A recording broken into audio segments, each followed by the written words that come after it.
Hello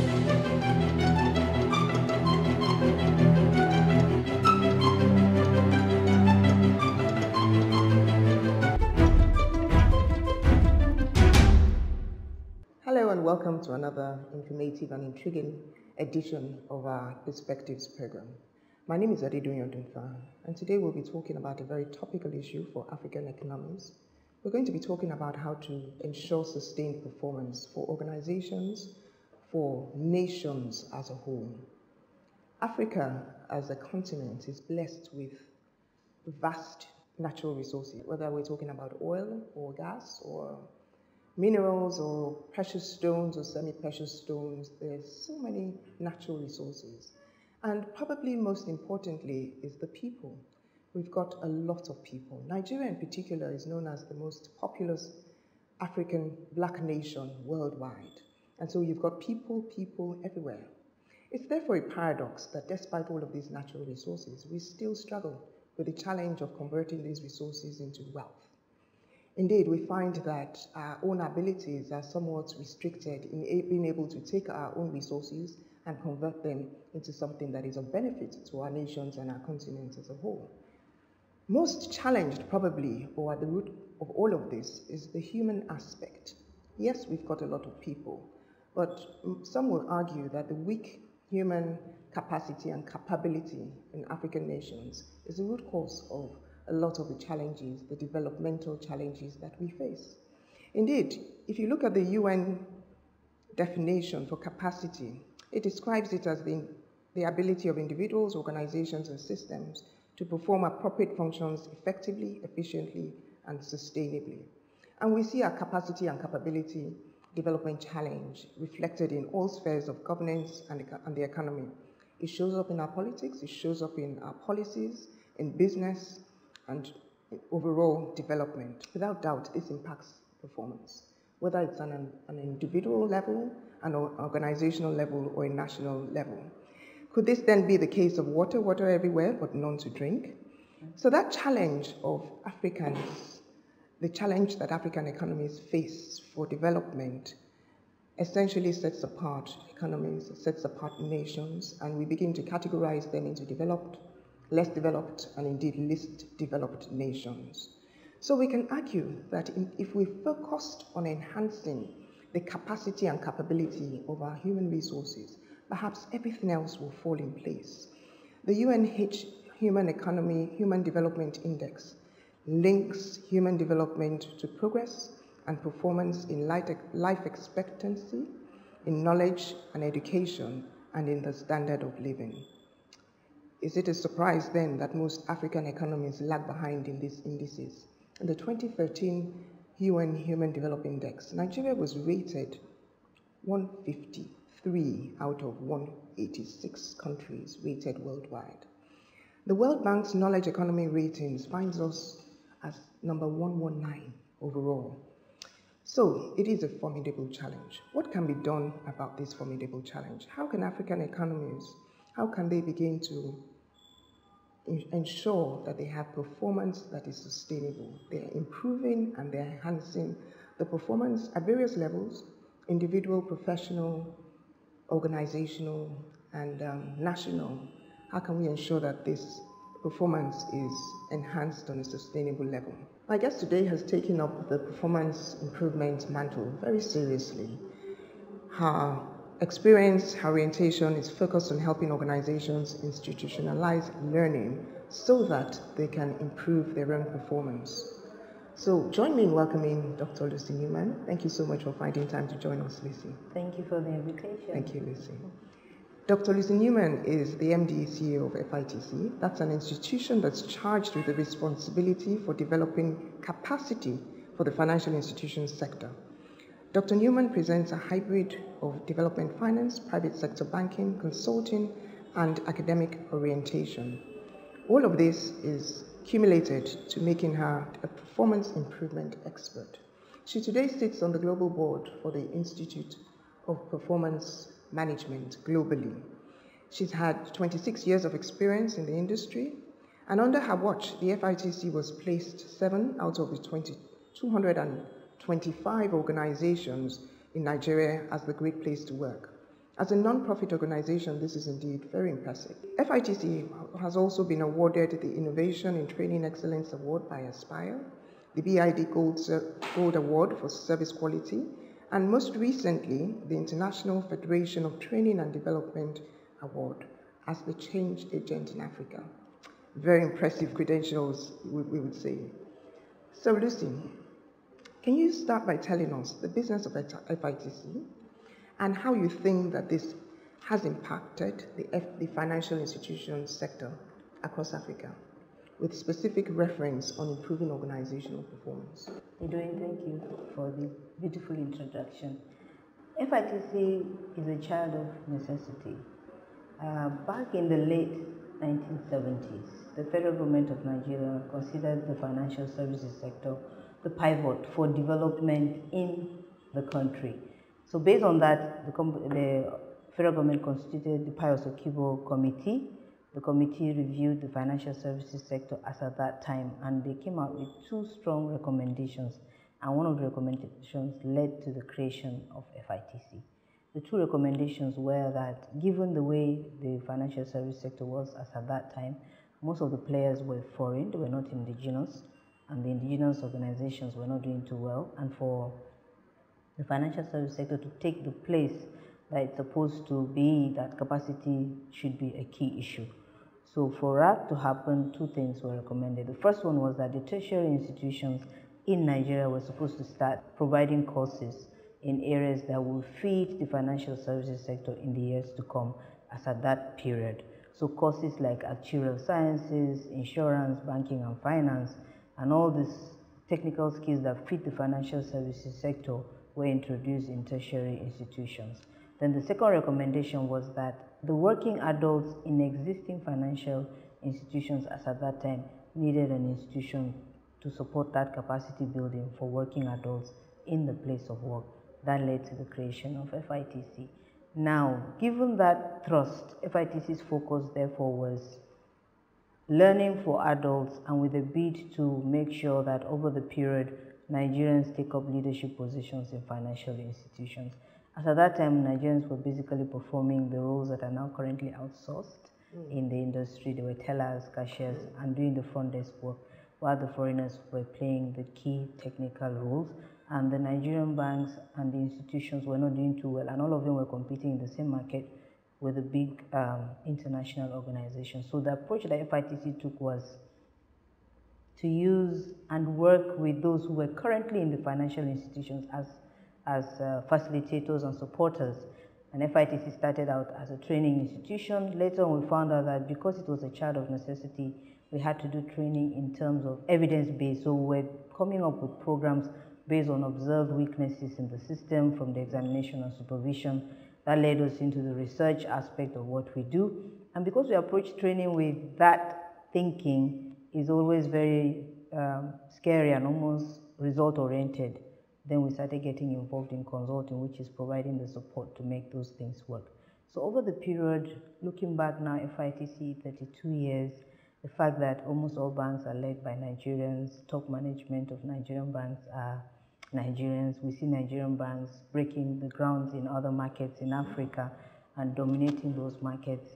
While not taking credit for everything, we feel that we've been part of that process, and we're very excited about the trend of things. And over the years, we've had to be there for the financial institutions, and whenever they needed that, that's why we're membership-based and non-profit because of the thrust of how we work. Excellent. There must have been challenges. What have those challenges been? One of those challenges, actually two big ones.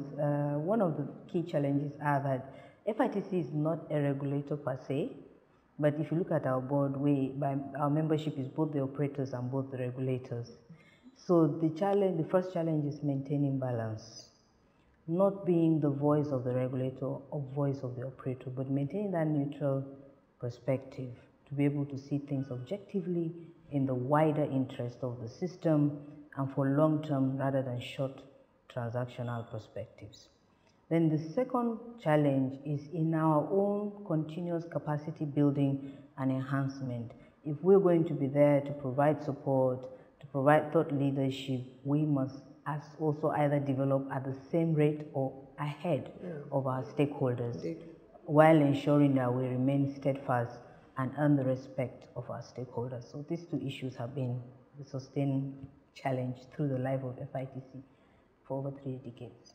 Well, given the enviable number of awards that FITC has received, it would seem that you're handling these challenges quite effectively. What would you say is responsible for all of those awards and all of the commendations that FITC has received over the years? The first one that I like to speak about is, first of all, favor and grace that we have to do the things that we do. But FITC structure is unique. We have a board that is made up of the organizations we serve. It's such a blessing to have your customers on your board. Then you know what they need and you can actually advise beyond the service level. The other part of it is that we are membership based, and with that opportunity, the regulators are on the board, so they make sure that the issues that come up in the industry, the boards that they sit on do not have those issues. So FITC serves as an example of how things should be done, and that is a good strength. The other one is that FITC is non-profit and is an interventionist organization. So for the staff that work in FITC, they get a good feeling of doing what is right, giving back, and in the course of that, building a career. So that comes with a special feeling of feeling good at the course of your work and being paid for it. The other aspect is that by our structure, we're non-profit. So we have the benefit of being small, yet we have a large pool of specialists that work with us. We maintain them as associates, and some of them are very senior, highly experienced people that have served the industry, that have retired, but they're still interested in the industry and they're willing to support. And we have all these people from all over the world. Right now we have a pool of over 350 people in various spectrum of the entire value chain of financial services sector in multiple regions around the world that we could pull on for any project we need to deliver while remaining our small, compact self. Excellent, interesting. Recently, FITC blazed the e-learning trail by launching a few courses on the e-learning platform. Yes. What is propelling this initiative? Is it something we can expect to be sustained? We launched about 3 services. We have training, consulting, and research. So in research, we launched the virtual library, and in recruitment, in terms of consulting, we launched the e-recruitment platform. And then in the learning bit, we launched the virtual learning. Now the virtual learning came along with 2 courses, the credit administration and the other one that is bank inspection and internal control. This choice of courses were informed from evidence that we have gathered over the years. I had said earlier that our services are evidence-based. We've been collecting data on fraud and forgeries of banks for 13 years. And over the time, we've seen a pattern of how frauds are committed in the financial services industry and how funds are lost. So we have looked at the regulatory requirements and the ways that banks are supposed to be controlled, and we introduced the bank inspection and internal control module. Now, the other one is that we've done a study with the Nigerian Deposit Corporation on credit practices on banks. We're supposed to be launching that book very soon, and we found out that we need to go back to the C's of credit, and we felt the way we could support that is to introduce the 2 courses, with the second one on credit administration. We also recognize that as Nigerian banks are growing in Africa, they're resourcing from all over the world, and they take experts from outside the country, and some of them are not familiar with the regulation required in banking, and they resume and take leadership positions and take decisions on issues. So the virtual learning gives people in diaspora globally access to the basic issues to make a career in banking in Nigeria. If they can understand bank inspection and internal control, and they can also understand credit administration, so they have the hub of what is required to thrive in a bank, either in Nigeria or anywhere that is a Nigerian bank that is spreading out. So that's what informed the virtual learning. Is this something we can expect to be sustained? Yes, they will be sustained. As I explained earlier, our programs and products are based on evidence, and when we see the need in the market, we're going to introduce additional programs. Already we have indications of likelihood of 1 or 2 more courses within the next few years. That's very interesting. You know, as your partner in e-learning, I know that you had gone through a fairly rigorous process. You know, what practical advice do you have for those organizations out there looking to use e-learning as a basis to institutionalize learning and therefore improve their organization's performance?